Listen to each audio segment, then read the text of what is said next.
하나님 말씀은 사무엘하 11장 14절에서 25절까지의 말씀입니다. 사무엘하 11장 14절에서 25절입니다.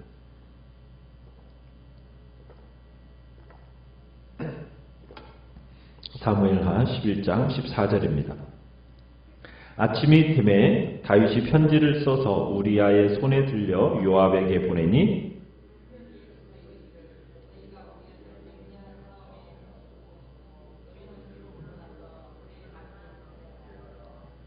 요압이 그 성을 살펴 용사들이 있는 것을 아는 그곳에 우리아를 두니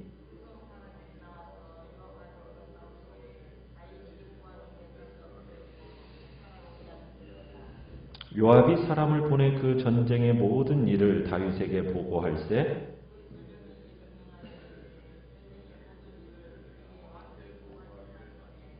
혹시 왕이 노하여 내게 말씀하기를 너희가 어찌하여 성에 그처럼 가까이 가서 싸웠느냐 그들이 성 위에서 쏠 줄을 알지 못하였느냐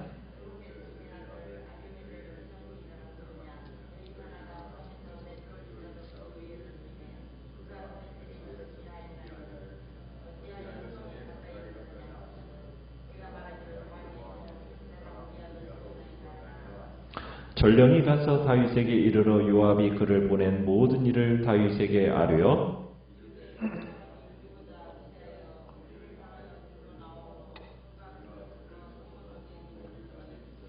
활 쏘는 자들이 성 위에서 왕의 부하들을 향하여 쏘매 왕의 부하 중 몇 사람이 죽고 왕의 종 햇사람 우리아도 죽었나이다 하니 다윗이 전령에게 이르되 너는 요압에게 이같이 말하기를 이 일로 걱정하지 말라. 칼은 이 사람이나 저 사람이나 삼키느니라. 그 성을 향하여 더욱 힘써 싸워 함락시키라 하여 너는 그를 담대하게 하라 하니라. 아멘.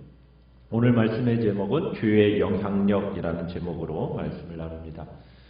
사람이 죄를 짓는 것도 나쁘지만 지은 죄를 합리화하거나 숨기려는 것은 더 나쁩니다. 다윗이 정욕에 이끌려서 결혼한 여자를 데려다가 간음을 했습니다. 여인이 임신했다며 사람을 보내자 다윗은 어떻게 해서든 그 임신을 여자의 남편에게 뒤집어 씌우려고 했습니다. 다윗의 계획은 전쟁터에 나가 있는 우리아를 불러들여서 선심 쓰는 척 하면서 집으로 보내 밧세바와 관계를 갖게 한 다음에 이미 밧세바가 임신한 아이를 마치 우리아의 아이인 것처럼 가장하려고 했던 거죠. 그런데 우리아가 다윗의 계획대로 움직여주질 않는 거예요. 다윗은 많은 고민을 했을 겁니다. 우리아와 술자리도 함께하면서 다윗은 계속해서 머리를 써봤지만 통하지가 않는 거죠. 이제 후방에서는 도저히 자기 죄를 덮을 만한 그런 방법이 없다는 것을 다윗이 깨달았습니다. 그래서 이제는 전쟁을 빙자해가지고 해결하기로 결단을 내리게 됩니다. 이미 지은 죄를 덮기 위해 또 다른 죄를 계획한 겁니다. 그러니까 죄라는 것이 그렇습니다. 죄라는 것은 꼬리를 물고 일어나는 거예요.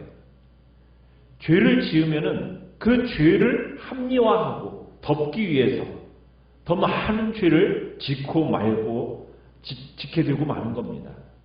그렇기 때문에 우리는 죄에 대해서는 단호해야 돼요. 바로 죄를 지으는 그 자리에서 하나님 앞에 회개해야 됩니다.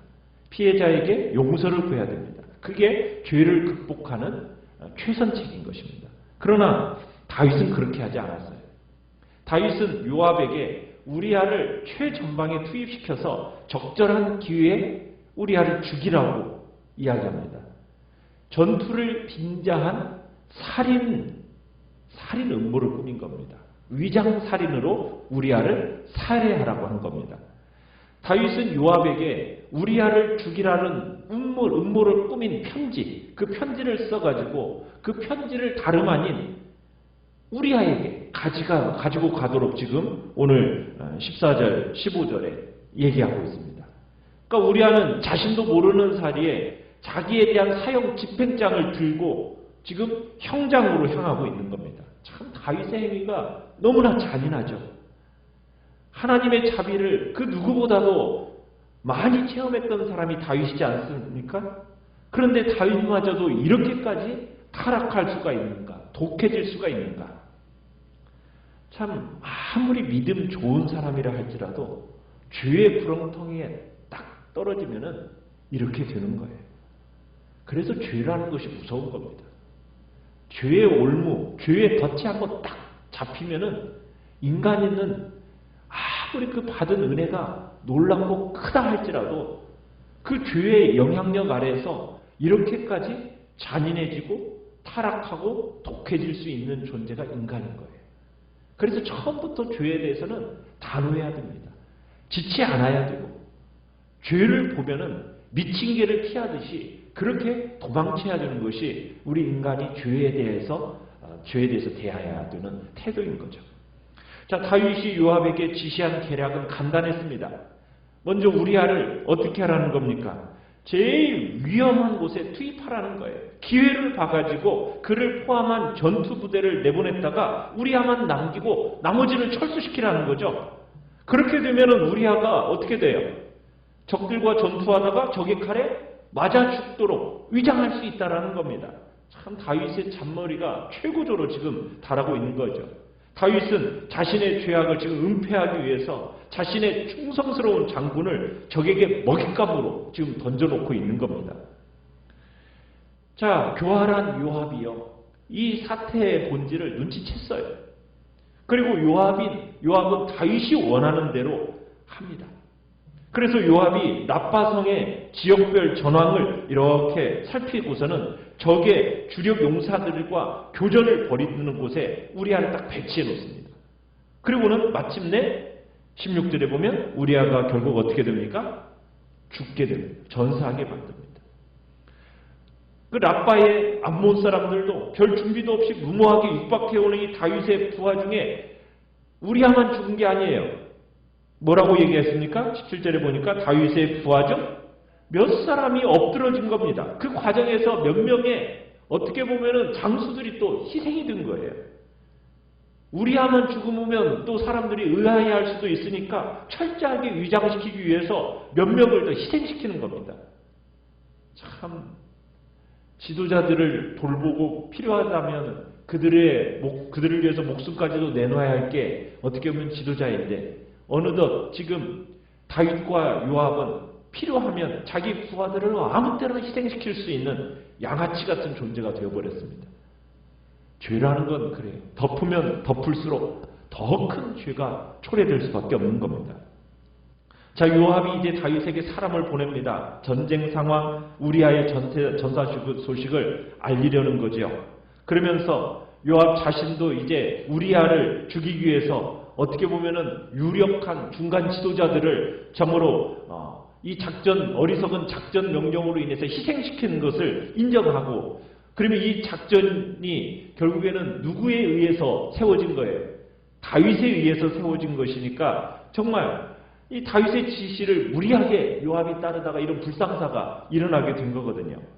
자, 그런데 요압은 이 사실을 보고하는 과정 속에서 다윗의 심리를 철저하게 예측하고 그에 대한 대답을 지금 전령에게 주면서 보내고 있어요.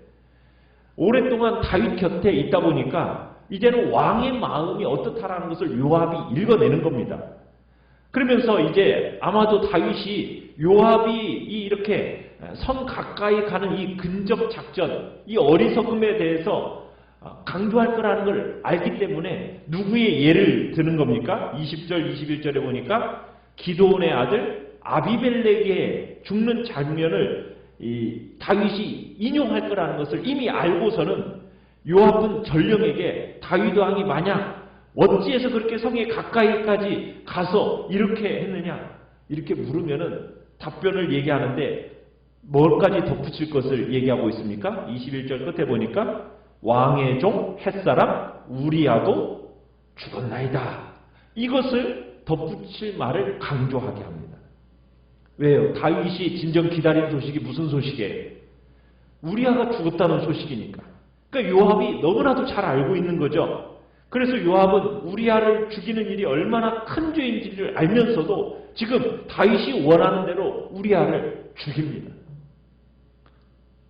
요압은 어떻게 보면은 다윗의 충신이 아니라 충견입니다. 충견. 그죠? 충신이면은 왕이 잘못하면 그걸 지적했겠죠. 그런데 지금 지도자가 잘못 가고 있는데도 불구하고 어떻게 보면은 원하는 대로 해주는 정말 참 요압이라는 사람은 충견입니다. 참 다윗의 이 범죄 때문에 무고한 용사들이 죽어요. 요압은 그 죄의 공범자가 됩니다. 여러분, 죄라는 것이 어떤 성질이 있는지를 우리가 보게 되는 겁니다. 죄라는 것은 짓는 그 사람에게만 영향력을 끼치는 문제가 되는 게 아니에요. 어떻게 돼요? 자기뿐만 아니라 주위 사람들도 타락시킵니다. 주변 사람들에게까지 공경에 빠뜨리는 심각한 전염성을 갖고 있는 게 바로 이 죄라는 거예요. 그래서 이 죄의 해악이라는 것은 우리가 상상하는 것보다도 훨씬 더 큰 거라는 거 우리가 기억해야 됩니다. 자, 우리아가 죽었다라는 이 전령의 소식이 전령이 이제 다윗에게 보고가 됩니다. 자, 그러면서 이제 23절, 24절에 가보면은 부하 몇 사람과 우리아의 전사 장면을 좀 더 자세히 부연 설명을 해요. 적들이 우세한 전력으로 야훼 기동전을 감행하는 바람에 참으로 그 작전에 대응하다가 우리아를 비롯한 유력한 장수들이 전사했습니다. 이렇게 보고를 한 거죠. 요압은 나름대로 교전 중에 우리아와 그리고 용사들이 전사한 것처럼 이렇게 보고한 겁니다. 그 전령의 보고를 들은 후에 이 어리석어 보이는 이 작전상의 실책으로 인해서 저희 장수들을 잃은 요압에 대해서 분노 어린 책망을 내려야 되는데 그 책망을 내리기보다도 어떻게 합니까? 애매모호한 위로의 말을 던집니다. 뭐라고 이야기하고 있습니까? 25절에 중간에 보면 이 일로 걱정하지 말라. 칼은 이 사람이나 저 사람이나 삼키느니라. 참, 이번 일로 걱정하지 말라. 뭐냐면 이번 일에 대해서 내 눈에 나쁜 일로 보지 않게 하라. 지금 이런 말이에요. 그러니까 우리아를 죽게 한 이 일에 대해서 나쁘게 생각하지 마라. 지금 다윗이 요압에게 전달하는 얘기예요. 그러면서 전쟁에서는 전쟁을 치르다 보면은 이런 일이 종종 있기 마련이다. 이런 식으로 지금 무마하고 넘어갑니다. 다윗이 예전 같았으면 말씀의 기준에서 선과 악을 판단했을 건데 지금 자신의 입장에서 지금 옳고 그름을 판단하는 자가 되어버린 겁니다. 그러다 보니까 무고한 백성들의 생명을 아무런 거리낌 없이 빼앗는 왕으로 전락해버리고 마는 거죠. 죄악, 작은 죄악이라 할지라도 그것은 회개하지 않고 그냥 방치해두면 점점 더 큰 죄악으로 발전해 나갑니다. 대부분의 큰 죄악은 사소한 것으로부터 시작이 돼요. 다윗의 경우도 그렇잖아요. 어느 날 낮잠을 자다가 일어났어요. 그리고서는 눈이 방황합니다. 그러다가 목욕하는 여인을 보았어요. 그리고는 그 안목의 정욕을 이기지를 못하고 그 여인을 데려다가 동침합니다. 그런데 그게 죄악의 씨앗이 남아버린 거예요. 그러니까 죄라는 것은 흔적이 남게 되어 있다는 얘기입니다. 밧세바의 그 복중에 다윗이 뿌린 그 죄악의 씨가 자라고 있습니다. 그러니까 이 죄악의 흔적을, 자신이 남긴 이 죄악의 흔적을 지우기 위해서 혈안이 되는 거예요. 그러니까 정욕이 간음죄로, 이 간음죄가 결국에는 다시는 살인죄로 연장, 확대되는 겁니다. 죄의 속성이 그런 거예요. 작은 죄라고 할지라도 여러분 회개하지 않고 그냥 방치해 놓으면 점점 더 큰 죄악으로 자라가게 되어 있다는 겁니다. 욕심이 잉태한 즉 죄를 낳고 죄가 장성한 즉 사망을 낳느니라. 그리고 그 죄의 결과는 추악합니다. 그래서 악은 모든 모양이라도 어떻게 해라? 버려라. 그래서 우리는 기회가 있을 때마다 그리고 혹여나 잘못을 깨달았으면 그 잘못을 깨달은 즉시 어떻게 해야 된다고요? 회개해야 됩니다. 단호하게 그 죄를 내려쳐야 됩니다. 그게 죄에 대한 피해를 수습하는 가장 현명하고 지혜로운 방법인 거죠. 우리가 오늘도 참으로 죄에 대해서는 미치게 피하듯이 우리가 도망쳐야 됩니다. 그리고 하나님 앞에서 내 마음의 죄에 대한 것이 깨달아지게 했다면 그 즉시 주님 앞에 회개하고 용서를 구하는 자리로 나아가서 우리의 심령이 죄의 덫으로부터 속히 벗어나는 은혜가 있기를 바랍니다. 이 아침도 우리 자신을 돌아보고 죄 가운데 빠지지 않도록 늘 근신하는 복된 자리에 우리 모두가 있기를 간절히 바랍니다. 말씀을 생각하며 기도하시고 연약한 우리의 지체들을 위해서 기도해 주시기 바랍니다. 주의 주시